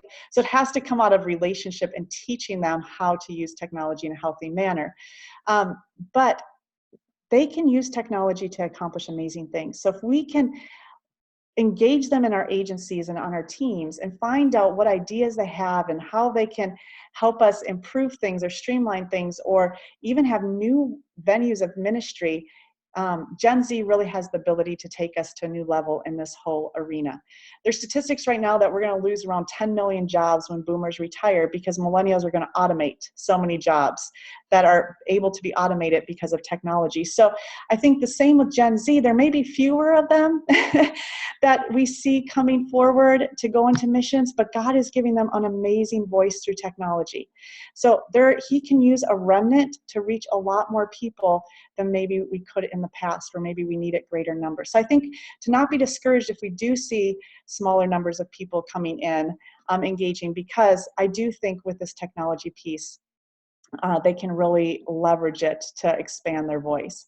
And then of course, like the view of the future, where I just said, they have more of this fear of missing out. So really being able to communicate and help them identify God's call, and how walking in God's call is not missing out. It's engaging in what is best eternally. But then also helping them understand how this experience is going to be a blessing to them in the future is critical. So that was a lot of information. So any other questions or comments on any of that? Some of the question that's coming in is just, as you think then about this generation, how do we talk to them about commitment? Mm-hmm. What does a call to commitment look like when you're standing in the exhibit hall or when we're in the plenary session and you invite someone to make a commitment? Mm-hmm. I know a mistake that some of us in that boomer generation made at some point was, looking at a generation and saying, oh, they just aren't committed. Mm-hmm. Because the commitment looked different. So what does commitment look like to Gen Z? I think that's a good question. I do think it requires a redefinition, because for Gen Z to make a commitment to give their life to telling other people about the gospel is a huge, huge step. beyond a boomer and X are making that same commitment. So I think in some ways, our first call to commitment is to be that faithful witness. I love that theme. To be that faithful witness, to, like Daniel was, I will be a witness to God even before the most wicked king in the world, you know, where it would have been easy to take the credit for it. So I think that has to be the call. And then we know that the world is changing so fast. I think, you know, we need to ask young people to give their lives to God, but to ask them to give it to global missions, it literally does not make sense to them, because the world is changing so quickly. You know, most of them know a job that they're going to have in 10 years doesn't even exist today. And the average, you know, millennial expects to be in a job for 3 years. I would say Gen Z is even less, because they expect to have their own business, you know, or do their own thing, or to respond to what the latest fad is. So I think it's more calling them to that commitment to be the faithful witness, and then just saying, here's a way to do it in this stage of your life. Trusting and knowing that the Holy Spirit is going to affirm that, you know, at the end of that 6 months or that year or that 2 years, he can reaffirm that, hey, I want you to commit 4 more years or whatever. I mean, I really think calling a Gen Zer to more than a 2-year term initially, I just I don't see that being even possible, hardly, you know, just because of their perception on the world. I mean, God can do all things, but I would say 2 years is the max we want to probably challenge them to initially. Great. I know I'm watching our clock and our time, so I know that you're about ready to sort of bring it home. Yep. This is the last call for some questions, and then we'll look at those right at the very end and then draw it together. So thank you so much. I'll get my face off this screen and let you bring it home. Okay. So what we're going to just do, I want to just throw up some challenges for us as, you know, globally minded missions people as we think about engaging this generation long term. So here are some things, just practical tidbits as we're thinking about our exhibit and engaging Gen Z at Urbana. We want to use images and bytes of information and messaging. They have a 6-second attention span. So we have to capture their attention in the first few minutes. You know, if we're teaching in the first 3 to 4 minutes, if you don't have their attention, you've lost it. So just making sure that we really are bite-sizing everything that we're doing. Remember, their brain is not linear. It's been that sporadic taking information in. We need to be present where they're interacting. So we talked about just making sure that we're online. And then cultivating a relationship both online and in person. So, I mean, I teach online classes, and the most effective thing that I find with online classes is I'm following up to posts and comments online immediately and making personalized connections with them. So it feels like it's a live conversation, right? So making sure that our online interactions are as immediate as possible and that they're personalized, they're fun, they're casual, right? Not super professional canned responses. Demonstrating interest and investment in their skills and their future. So that's again where, as we're interacting with them, making sure that it's not all about telling them what we're doing. It's about finding out what's going on in their life, what their passions and interests are, their questions and their fears are, and engaging them that direction, listening and affirming and directing. So really being that a facilitator as much as we can versus the teacher giving them all the information. I think really making that connection between missions today and what that means for your future. What does being involved in missions right now or in the next few years, how could that inform or strengthen your future and what God has for you moving forward? Again, explaining the why. Why is it worth it? Like you said, Ruth, the purpose and the value of missions. Many of them are not aware of that. Communicating hope. This is huge. This is a generation that is desperate for hope. Everywhere they look, the sky is falling, according to everyone in their life. So as we're engaging them, if we can be just people who they're going to tap into a sense of hope in us that they don't see anywhere else, that's going to give them hope that they can be a giver of hope, right? So really communicating hope, but then also encouraging them. The source of hope for this world is in you. So how can God, take that and use that? Engaging them as uploaders of information, making sure that they're participating in the learning. Again, we're not just telling them things or feeding it to them, but we're engaging them. And then challenging them with something bigger and eternal. So They are very committed to their financial success and security. They're very committed to being happy. The number one priority of Gen Z is to be happy and to be financially secure. Okay, so to challenge them, you know, one of the questions I love to ask college students is, when you're 80, what will you wish you had done? And you've sold your big house, and your job is done, and you're facing eternity, and you're living in a little assisted living apartment. Everything's been gone in an estate sale. What are you going to hope that you had invested in for the next 60 years?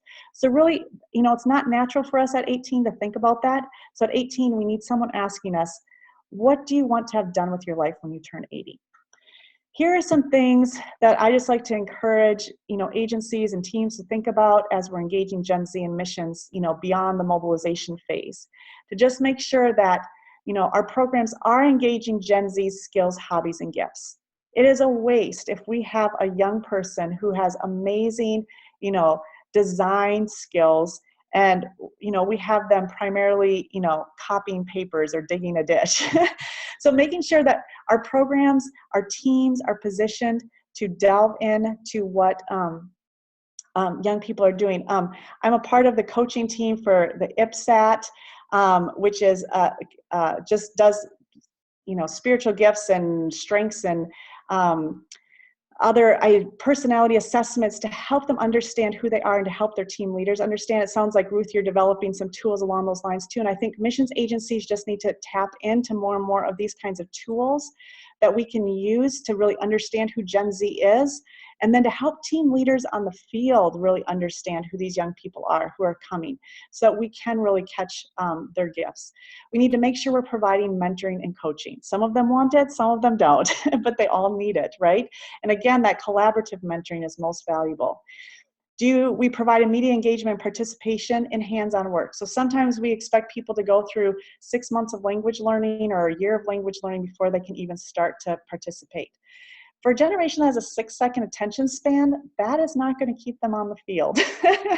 So we need to make sure that they're doing practical hands-on ministry from the very beginning as they're learning culture and language and other things.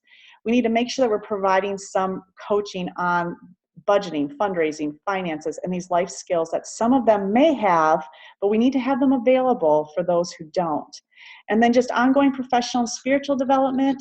Like I said, there's not high biblical literacy, so we have to continue that even as they're in ministry, coaching them, discipling them. Like I said, guidelines for healthy technology media use, and then flexibility in our programs for new ideas, initiatives, and creativity. So if Gen Z is coming to us with new ideas and thoughts, how do we engage those thoughts in ways that are going to maximize what they have to bring and retain them long term? I know we just have a couple minutes here, Ruth, so I'll let you finish it up. Yeah, thank you. Jolene, thank you so much for what you brought. And friends, you saw her email address there, and she's serious. You could connect with her. I would say that some of you may even be calling her and inviting her to come and do some training for your teams. She's available for those kinds of things. Also wanted to let you know that this webinar will be posted on urbana.org, not in the next 10 minutes, but shortly. So it will be available for you to review, and we'll make those slides available to you as well. So all of those resources, so you can go back and look at the things that you need to. I want to go back. One of the most encouraging things, and I need to hold on to this, I think we may all need to hold on to this, is that view of this generation as the Daniel generation. There may be less of them. They might be living in a context that is more challenging in many ways than what we grew up with. I think about what bullying looked like from my generation, and you got made fun of, mostly. I mean, that was like about it, at least in grade school, and it's very different. But just that, to begin praying for these Daniels and Esthers as they're moving into their adult worlds. And then this great call to hope. I think one of the things that as a leadership team, as we've looked toward Urbana 18, we've said we know God led us to Revelation. We also know that God led us to talk about and to put in a value that our message would be a message of hope and not doom and gloom. Revelation is filled with hope, but it's hope within the context of real evil and real hypocrisy. And I believe this generation will actually appreciate the fact that we aren't trying to candy coat something and make it hopeful, but actually peel back the veil and see the reality of the slain Lamb of God on the throne, worthy to be worshipped, and being worshipped by people from all language, tribes, nations, tongues, and people. So I can't wait for us to be together in St. Louis and to celebrate and worship and to experience this great hope and to see this generation beginning to take their places among us in crossing over cultures and in serving God and mission. So thank you so much for that. I see no other questions. There's no one flagging me down telling me there's something else I was supposed to say. So I think we've accomplished what we needed to accomplish today. So thank you all. And Maria will continue to connect with you as you have questions about how things work in Urbana and all those kinds of things. But Jolene, thank you. If people were live in the room, they would applaud at this moment. I feel it. But so grateful for what you've brought to us. Thank you. Have a great rest of your day, all.